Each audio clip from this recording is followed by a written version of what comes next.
नमस्कार, जय हिंद साथियों। प्रभु श्री राम के मंदिर में चंदे और चढ़ावे की चोरी का मामला सामने आ रहा है।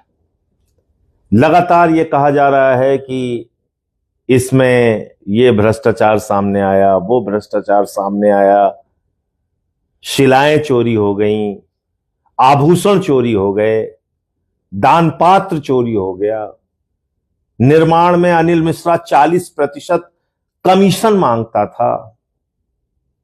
तमाम चीजें सामने आई।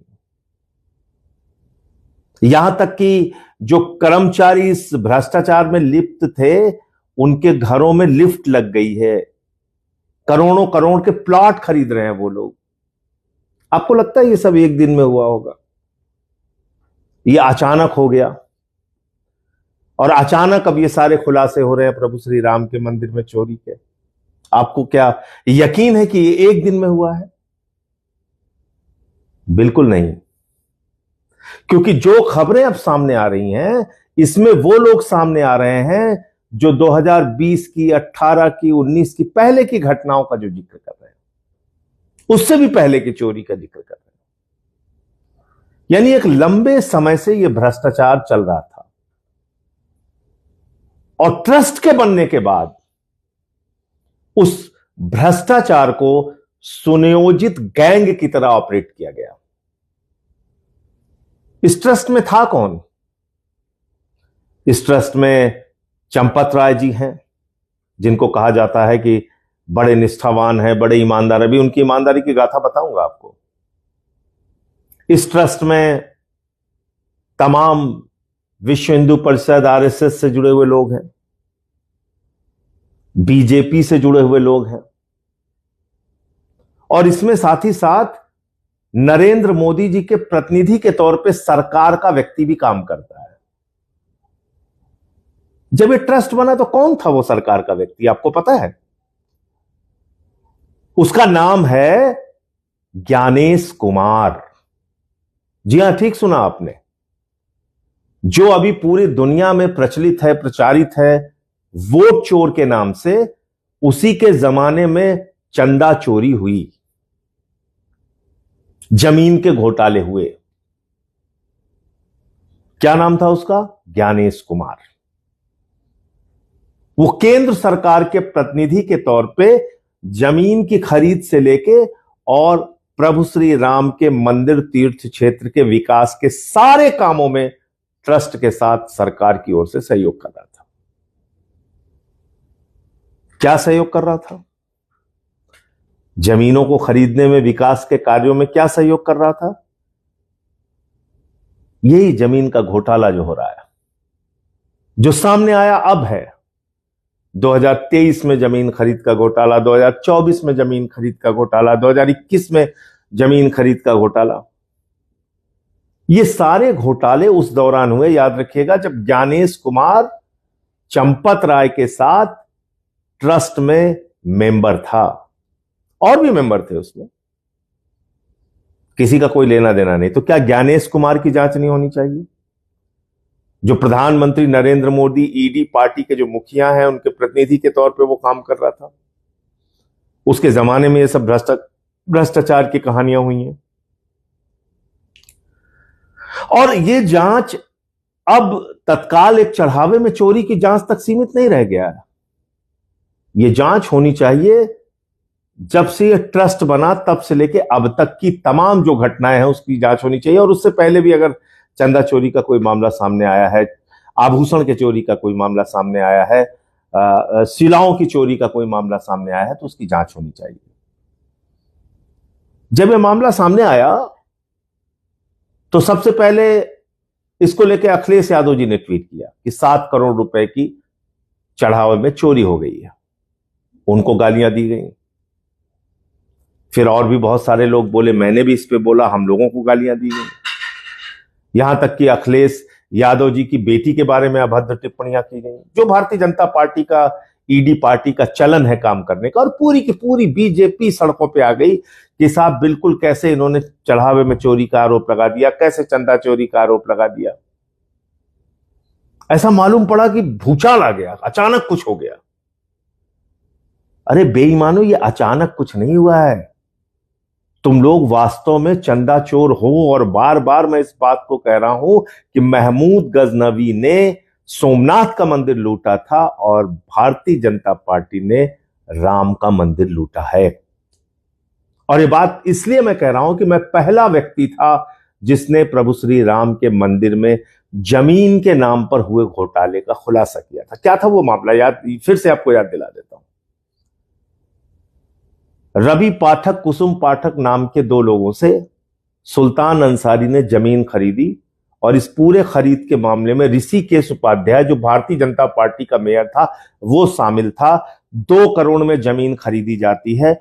उसी तारीख में, उसी दिन में, और उसी दिन में 5 मिनट के बाद 18.5 करोड़ में ट्रस्ट के महासचिव चंपत राय जी को बेच दी जाती है। 18.5 करोड़ रुपए में। कल्पना कीजिए, 16.5 करोड़ रुपए अचानक मार दिया गया।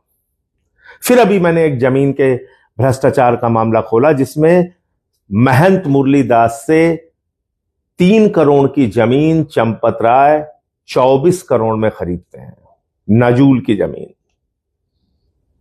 फिर से यह करीब करीब 21 करोड़ के घोटाले और भ्रष्टाचार का मामला।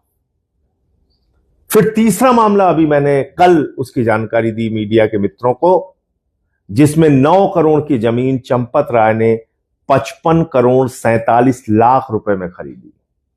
और आपको जान के हैरानी होगी कि 117 बिस्वा जो जमीन जिस क्षेत्र में खरीदी गई है, उससे पहले, उससे महंगी, उससे बहुमूल्य जमीन 4,40,000 रुपए में किसानों से योगी जी की सरकार ने खरीदी है।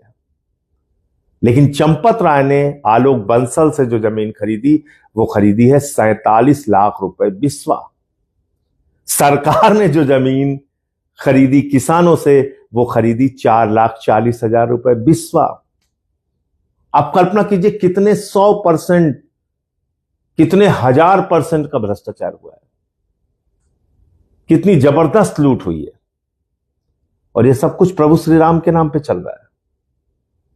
और आपको गुस्सा नहीं आता, मन में नाराजगी नहीं होती? अरे हमारे यहां तो गांव में अगर कोई मंदिर में चोरी करता हुआ पकड़ा जाता है तो उसका सामाजिक बहिष्कार हो जाता है। ये ईडी पार्टी वालों को, भ्रष्टाचारियों को, ये भारतीय जनता पार्टी के लोगों को कब तक आप पूछते रहेंगे? इनसे आप सवाल ही नहीं करते। इतना सब कुछ सामने आ गया। फिर योगी जी ने कहा हमने एसआईटी बना दी है। मोदी जी कह रहे हैं हमने एसआईटी बना दी है। निपेंद्र मिश्रा जी कह रहे हैं एसआईटी बन गई है, ताली बजाओ, उत्साह मनाओ, लड्डू बांटो, एसआईटी बन गई, एसआईटी बन गई। अरे भैया, उत्तर प्रदेश में अलग अलग मामलों में 105 एसआईटी बनी है। आज तक किसी का कुछ अता पता नहीं क्या हुआ एसआईटी का। तो एसआईटी का मतलब झुनझुना है। लेकिन क्योंकि योगी जी ने कहा कि आप बाहर बात मत कीजिए, जाके जो प्रमाण है एसआईटी को दीजिए, तो हमने एसआईटी के जो सदस्य हैं उनको भी चिट्ठी लिख दी है, उनसे भी कहा है कि हमें समय दीजिए, हम आपको साक्ष्य देना चाहते हैं, हम आपको सारी जानकारी देना चाहते हैं। लेकिन कहां से एसआईटी किससे मिलेगी और क्या करेगी, मुझे पता नहीं। और आपने आज तक कभी ऐसा सुना है कि किसी चोरी के मामले में, जैसे ये चढ़ावे की चोरी हुई, दान पात्र की चोरी हुई, तो इस दान पात्र में कितनी बड़ी चोरी हुई है, अंदाजा लगाया आपने? खुद बयान है मंदिर ट्रस्ट का कि 16 करोड़ दर्शनार्थियों ने एक साल में दर्शन किए प्रभु श्री राम के, और चंदा कितना आया? 84 करोड़। अरे भैया, 16 करोड़ लोगों ने अगर 100 रुपए दान दिया होगा, मान लीजिए किसी ने 5 रुपए दिया होगा, किसी ने 10 रुपए दिया होगा, किसी ने 2 लाख भी दिया होगा, किसी ने 10 लाख भी दिया होगा, छोड़ दीजिए।